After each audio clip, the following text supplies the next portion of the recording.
Muy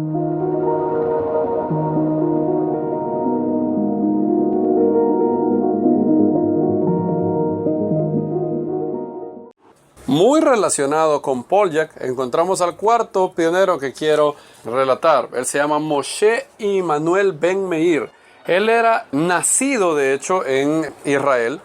Poljak lo encontró en uno de sus viajes y lo que le pareció a Poljak es que él era alguien increíblemente celoso.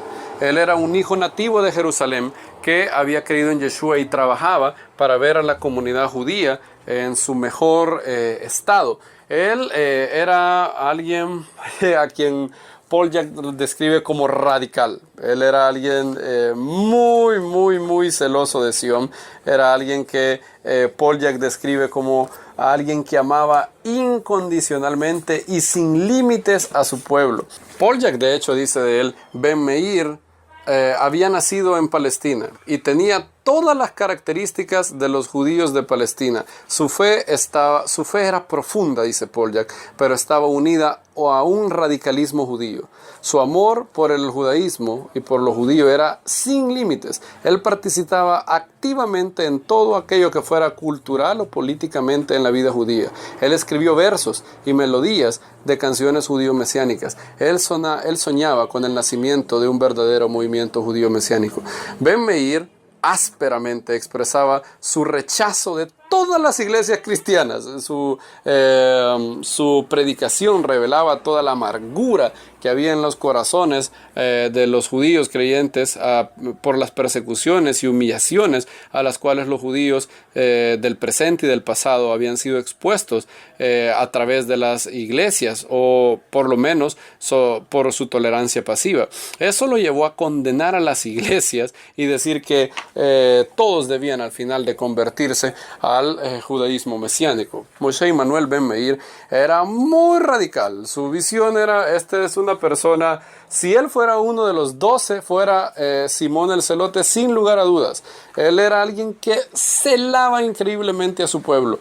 Él era un judío creyente en Yeshua con la misma pasión. Voy a dar algunas de las citas que él menciona. Por ejemplo, estas son las palabras de Moshe Immanuel Ben Meir de Jerusalén a Jerusalén. El Señor Yeshua fue el más grande judío de toda la historia. Él no vino a abolir el judaísmo o a cambiarlo con una religión diferente, y su enseñanza refinada, espiritual, era ley desde el marco de referencia del judaísmo. Él estaba muy enojado con los misioneros cristianos que llegaban a Israel a decirle a los judíos que abandonaran todo lo que ellos, su vida en la Torá. Él dice: no está dentro de la autoridad de los misioneros animar a los creyentes judíos a ignorar las leyes kosher de la Torá, ni a no circuncidar a sus hijos al 8º día después de su nacimiento, a profanar el Shabbat y a santificar el domingo, o a comer levadura en Pesach. La iniquidad es la marca del falso Mesías, así que no es el negocio de los misioneros venir aquí y convertir a los creyentes judíos en inicuos cristianos. Él era muy fuerte. Esta era una persona radical, como Poljak lo describe. Para él, dos cosas eran claras: Yeshua era el Mesías, lo iba a defender hasta la muerte, y aunque hicieran con él lo que quisieran hacer.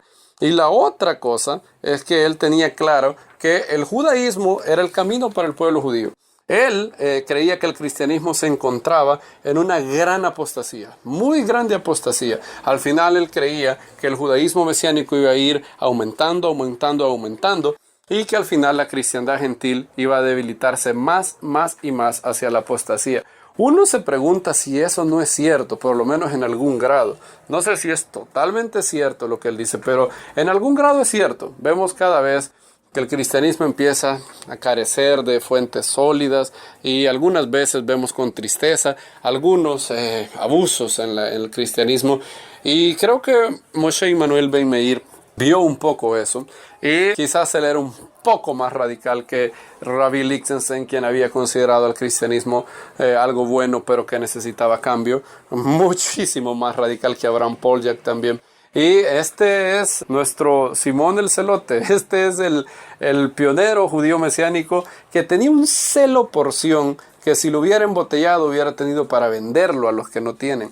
Él tenía un celo por Israel, un celo por Jerusalén, y él odiaba literalmente que alguien llegara y dijera: Jesús es el Mesías, ahora puedes comer jamón. Eso era algo impensable para él. Él decía: Yeshua es el más grande judío.